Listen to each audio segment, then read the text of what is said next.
Bine v-am găsit, bine v-am regăsit, dragilor din Zodia Săgetător, oriunde v-ați afla. Bine ați venit tuturor pe canalul meu, Tarot Flor de Loto. Eu sunt Nina și ca de obicei mă bucur să vă am alături atât pe dragii mei abonați, cum de asemenea și pe toți cei care poate sunteți pentru prima oară aici pe canal. Azi voi face lectura generală pentru luna iunie, așa că toți cei care aveți Soarele, Luna, Venus, Ascendentul sau oricare alt aspect astral important din harta voastră natală și care are legătură cu Zodia Săgetător, atunci această lectură este de asemenea și pentru voi. Desigur, ca de fiecare dată vă readuc aminte că voi sunteți stăpânii propriei voastre vieți, voi vă decideți viitorul. Și fiind și o lectură generală, vă rog din suflet să luați decât acele mesaje care rezonează cu voi, iar restul lăsați-le să zboare în univers, pentru că sigur sunt pentru alte energii, care într-o mai mică sau mai mare măsură au o legătură cu Zodia Săgetător. Cei care deja mă urmăriți de ceva vreme știți că tocmai am scos cât o carte din minunatul și interesantul oracol al frunzelor de ceai, cât o carte pentru fiecare săptămână a lunii iunie, tocmai pentru a încerca așa să vedem în mare cam despre ce este vorba, ce vine pentru voi. Și avem Fântâna. Se pare că anumite dorințe legate de familie sau de anumiți membri ai familiei, încă din prima săptămână a lui iunie, vor deveni realitate. E ca și cum e ceva ce voi v-ați dorit din tot sufletul, sau poate familia voastră și l-a dorit din tot sufletul și cumva ceva aici devine realitate, ca o fântână a dorințelor. Se pare că pentru voi luna iunie va fi o lună legată foarte mult de familie, de cei dragi vouă, de persoanele cele mai apropiate din viața voastră, pentru că și în a doua săptămână avem Căluțul de Mare, care ne vorbește de niște situații familiare, de niște afaceri familiare posibil, care vor avea loc. Și avem în a treia săptămână Săgeata. Se pare că ai o confirmare la o anumită situație care îți arată că ești pe drumul cel bun, sau pur și simplu îți arată, îți indică cumva direcția către care o ia viața ta, sau un anumit aspect al vieții tale. Poate să fie vorba despre bani, despre dragoste, despre muncă, orice alt aspect al vieții. Cea de-a patra săptămână și ultima din iunie vine cu această ușă, care ne vorbește de șanse și oportunități care te vor aștepta. Rămâne doar să deschizi această ușă, iar aceste șanse, aceste oportunități ți se vor arăta. Probabil că vei avea parte de o situație în care vei vedea mult mai clar că există soluții vis-a-vis de o anumită situație. Haideți să vedem ce ne spun runele pentru voi, dragilor, din Săgetător, pentru luna iunie.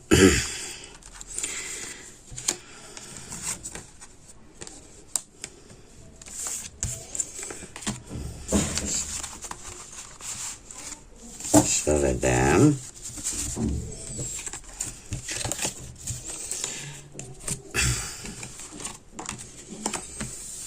Da.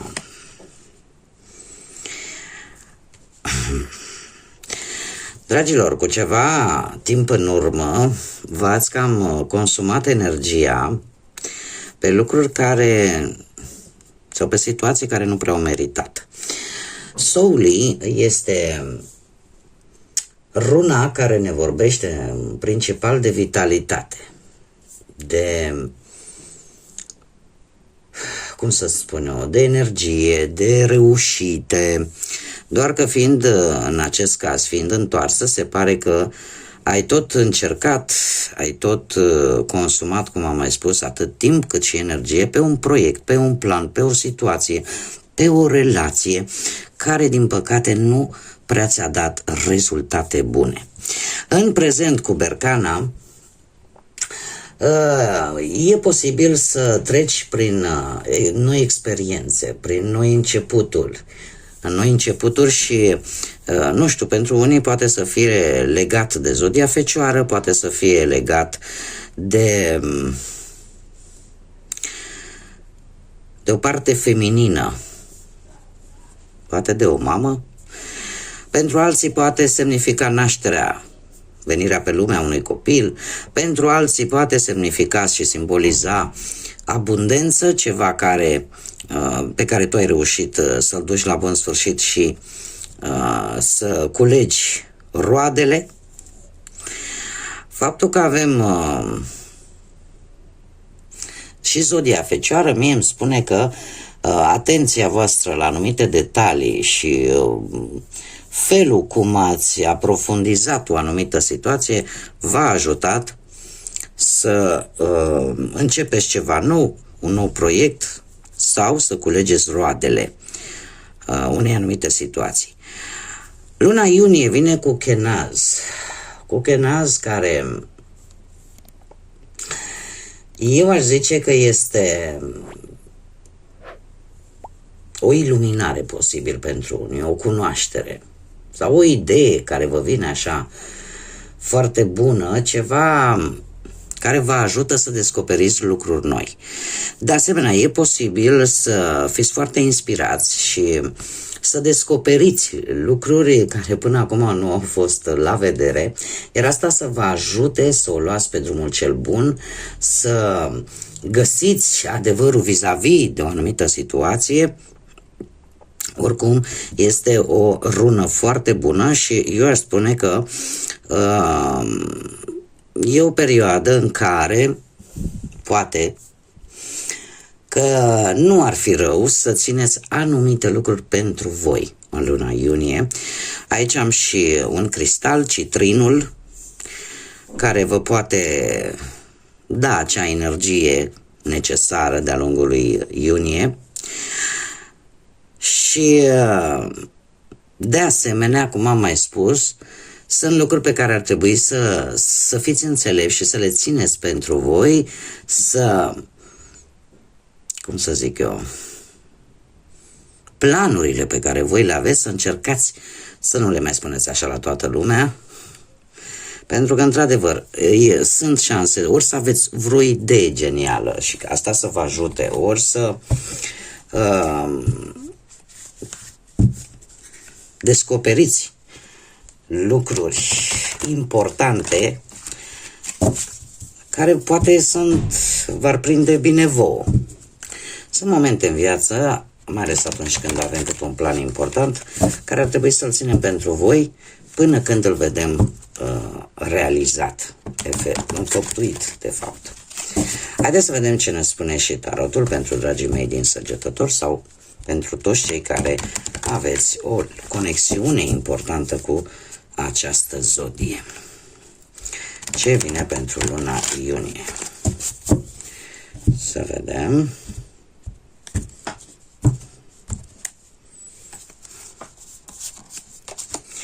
Pe plan profesional, nu știu dacă zodia Fecioarei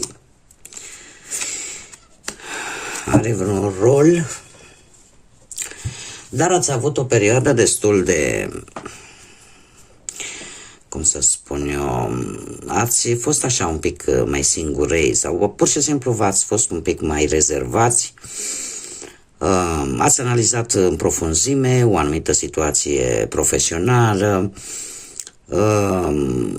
ați căutat informații vis-a-vis de muncă sau de un post sau de un job sau de o anumită situație și eu aș mai spune cu pusnicul că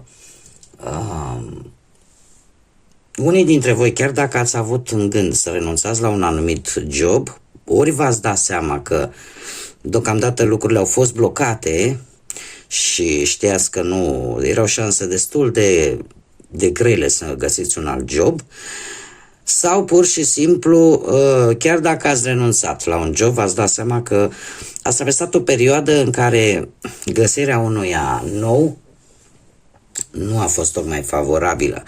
În prezent avem un cavaler de bâte. Un cavaler de bâte e zodii de foc. La fel ca și voi, puteți fi foarte bine voi, dacă nu berbec sau leu. Acest cavaler de bâte ne vorbește de foarte multă energie. Sunteți în plină acțiune, în plină energie să obțineți ceva. Să obțineți ceva la nivel profesional, la nivelul muncii. De asemenea, poate reprezenta și un rival. Un rival, tot dintr-o zodie probabil de foc, nu e obligatoriu, eu îmi fac datoria să vă spun, care trebuie să vă spun că o să vă cam facă zile fripte și în luna iunie acest rival. Am două variante. Ori acest rival cu care voi vă confruntați și care nu prea e dispus să dea înapoi și vreau să vă spun că nu o să joace foarte cinstit. Și lucrul ăsta, nu știu, ori că umblă cu tot felul de minciuni, cu tot felul de bârfe, că luna iunie pentru unii dintre voi, dacă vă regăsiți în acest mesaj, șefii încet, încet parcă își pierd încrederea în voi și lucrul ăsta probabil că se va vedea. Cum de asemenea mai poate să fie și în situația în care voi sunteți pe poziția de șef și aveți angajați, există totuși cineva acolo în mediul profesional care vă cam face zile fripte și ori angajații nu mai fac ce trebuie, ori cumva dispare încrederea asta. Și încrederea este foarte importantă, mai ales într-un colectiv. Dacă nu, și această energie sunteți voi, trebuie să vă spun că în acest moment voi vreți să obțineți ceva. Voi vreți să obțineți ceva, să aveți o reușită foarte rapid. Nu știu, că vreți să schimbați jobul, că sunteți forțați de situație să schimbați jobul, poate din cauza poziției, locației în care vă aflați. Dar cumva planul vostru este să vă iasă într-un fel sau altul. Luna lui iunie trebuie să vă spun că trebuie să meditați. De ce? Să meditați îndelung. Dacă voi sunteți dispuși să cum să spun eu, să mai aveți încredere în anumite persoane, dacă v-au promis ceva, pentru că mie cărțile nu mi-arată bine. Sunt anumite lucruri aici care nu coincid cu planul pe care voi vi l-ați făcut. Sau poate voi încercați oarecum să o luați așa pe drumul cel scurt. Haideți să vedem, ca să ne lămurim. Dragilor, mare grijă, nu intrați în lucruri ilegale, nu intrați în lucruri care pe voi să vă coste, cum să zic eu, să vă coste integritatea voastră. Pentru că avem justiția. Și e posibil să, dacă se încearcă să se păcălească ceva, nu știu cât de tare se va reuși. Pentru că avem justiție. Nu știu dacă e cineva din zodia Balanță. Așa că mare grijă. Indiferent în care din variante v-ați încadra. Se pare că, într-adevăr, pe partea asta profesională vin niște provocări, vin niște tentații la care voi va trebui să aveți grijă, pentru că justiția, ca și idee, ne vorbește de o colaborare, dar nu e o colaborare foarte sănătoasă sau nu, e o asociere foarte sănătoasă. Pentru că aici cineva are un interes personal și atunci e vorba de trădare, e vorba de înșelăciune, e vorba de minciună, iar voi trebuie să meditați. Trebuie să meditați dacă sunteți sau nu dispuși să plătiți cu propria voastră integritate, adică prețul să fie integritatea voastră și să nu aveți probleme cu legea. Haideți să mergem mai departe. Și chiar și în situația în care, la locul de muncă, dacă aveți probleme cu cineva în care deja v-a dat de înțeles că nu aveți cum să aveți încredere în respectiva persoană, la fel, mare grijă, pentru că e posibil să ajungeți într-o situație în care să spuneți, știi, vreau să mi se facă dreptate. Pentru că nu e corect, pentru că ceva nu va fi corect. Bun, mergem mai departe. Partea bănuților. Ați avut o perioadă de blocaje, dragilor. Perioada 10 destul de lungă, în care ați făcut sacrificii mari pe partea asta a bănuților, în care cumva ați încercat să economisiți, nu ați făcut cheltuieli nechipzuite, ați încercat așa să o țineți cât de cât în echilibru. În prezent, cu acest 4 de bâte, se pare că lucrurile sunt mult, mult mai stabile. 4 de bâte îmi vorbește tare mult de o creștere economică și e posibil chiar să te și bucuri, să te bucuri de în urma propriei tale munci. Ai făcut ceva și ai avut o mică victorie, ca să zic așa, și ai motive de bucurie. Totuși, iunie, cel puțin pe partea asta bănească, vine cu 9 de cupe. Dragilor, 9 de cupe este o carte foarte pozitivă, cam pe toate aspectele. Iar asta mie îmi spune că, cel puțin, partea financiară pentru voi va... cum să spun, neapărat că va suferi, că nu suferă, va veni o schimbare total neașteptată care te va ajuta să se îndepărteze anumite probleme financiare, nu știu, că poate să fie o lovitură de noroc, mare atenție, eu nu vă îndemn să vă apucați să băgați bani pe la jocuri de-astea de hazard, eu îmi fac datoria să vă spun. Îmi cer scuze pentru alarmă, sunt pe tratament. Deci, cum vă spuneam, cu acest 9 de cupe, cumva că e o lovitură de noroc, că sunt bani recuperați, care poate nici nu vă mai gândeați voi, domne, o să-i mai recuperez de pe undeva, sau pur și simplu apare un câștig spontan, total neașteptat, iar asta va aduce și mai multă stabilitate și chiar progres. Un progres pe o perioadă mai lungă. Așa că lucrurile, tot acest blocaj încet, încet dispare. Pe partea sentimentală, nu știu, pentru cei care sunteți deja într-o pereche, avem deja 2 arcane majore, se pare că lucruri importante se vor întâmpla luna iunie. Ați avut o perioadă, nu știu, acest rege de spade, poate aveți perechea voastră în zodii de aer, Gemeni, Balanță, Vărsător, dar cert este că cineva aici, ori voi, ori perechea voastră, ați fost destul de autoritari, unul din doi, destul de duri, destul de direcți, și s-a încercat o dominare, ca să zic așa, în care fiecare a încercat să-l domine mai mult pe celălalt.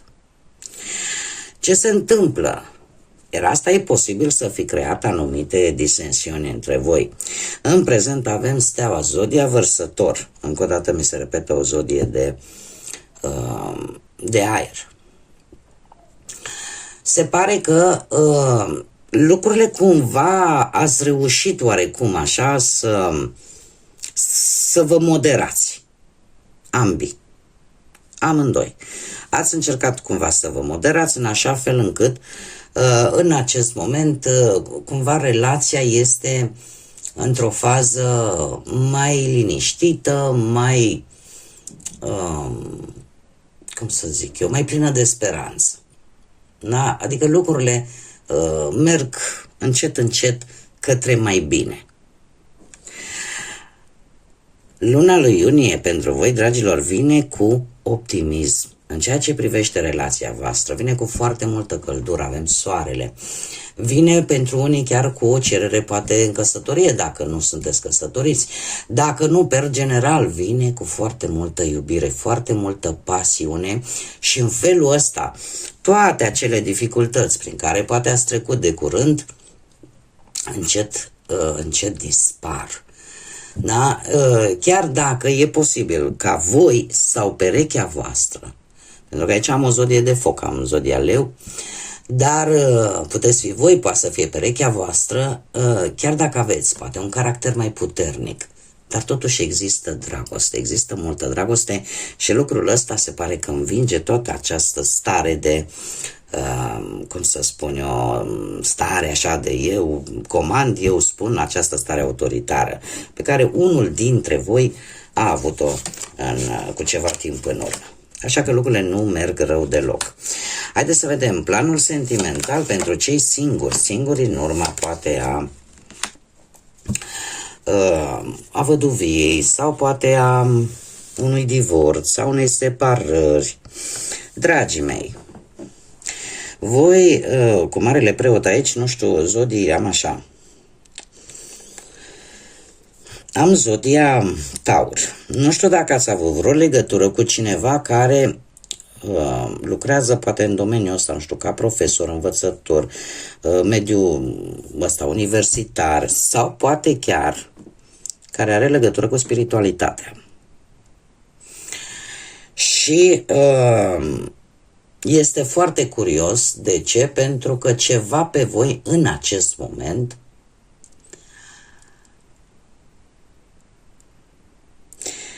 voi sunteți răniți și sunteți răniți rău din punct de vedere sentimental.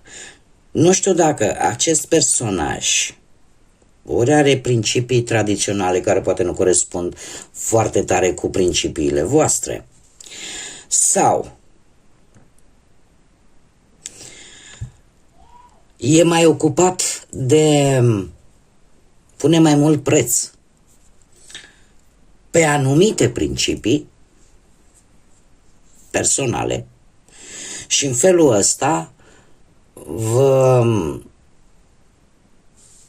poate nu vă tratează așa cum ar fi trebuit sau cum v-ați fi așteptat voi, pentru că voi în prezent, mie cărțile îmi spun că sunteți foarte, vă simțiți foarte singuri, aveți o durere emoțională puternică, vi se pare că poate ați ales greșit, vi se pare că suferiți anumite consecințe, vă dor anumite cuvinte care vi s-au spus și care vă macină pe interior și sunteți foarte decepționați.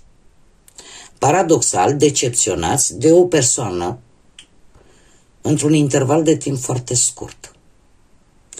Luna iunie, dragilor, pentru voi vine cu,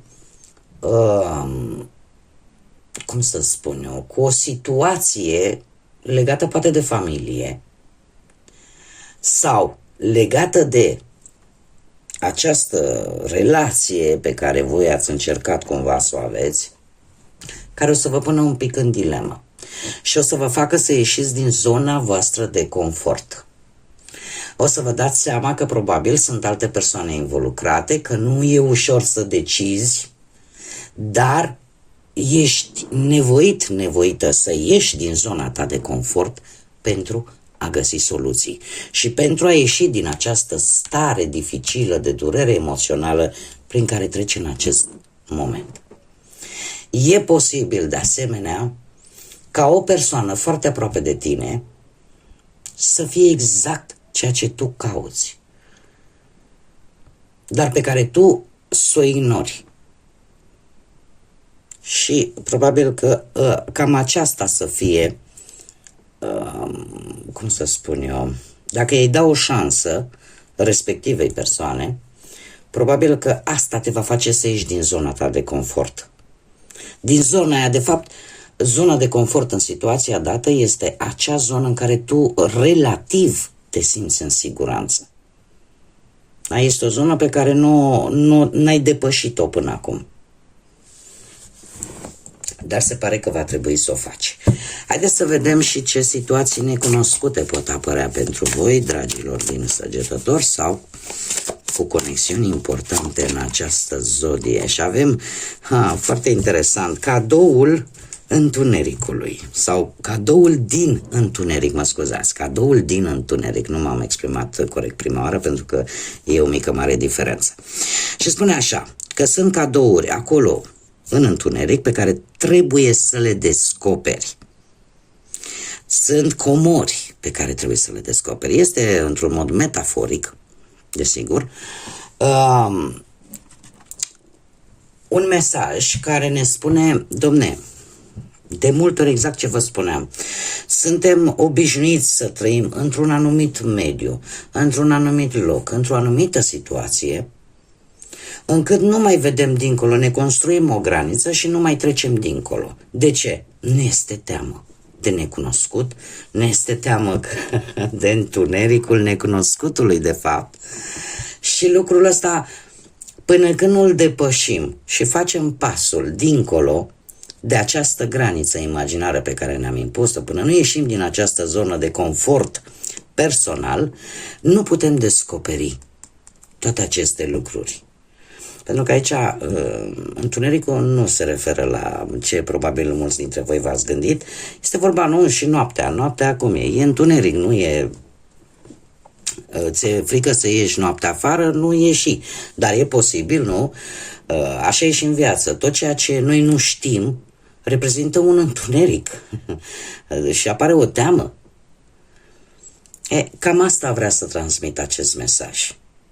Că de multe ori trebuie să ne autodepășim și trebuie să ieșim din acea zonă de confort pe care ne-am construit-o pentru a descoperi lucruri noi și a vedea că într-adevăr există și lucruri frumoase dincolo de acea graniță imaginară pe care noi am impus-o în urma obișnuinței.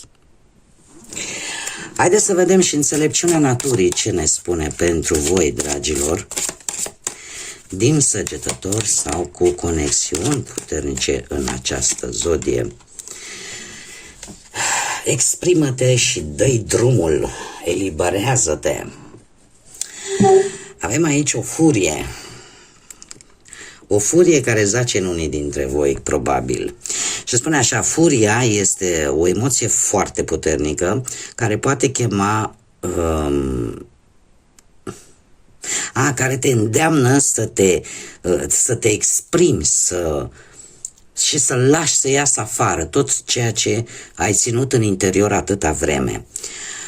Nu încerca să suprimi această furie, ai curaj și fă-i față. Exprimă-te în moduri cât mai sănătoase și lasă-l să devină această furie, transformă într-o forță care să te conducă către transformare și către progres, nu către un drum blocat.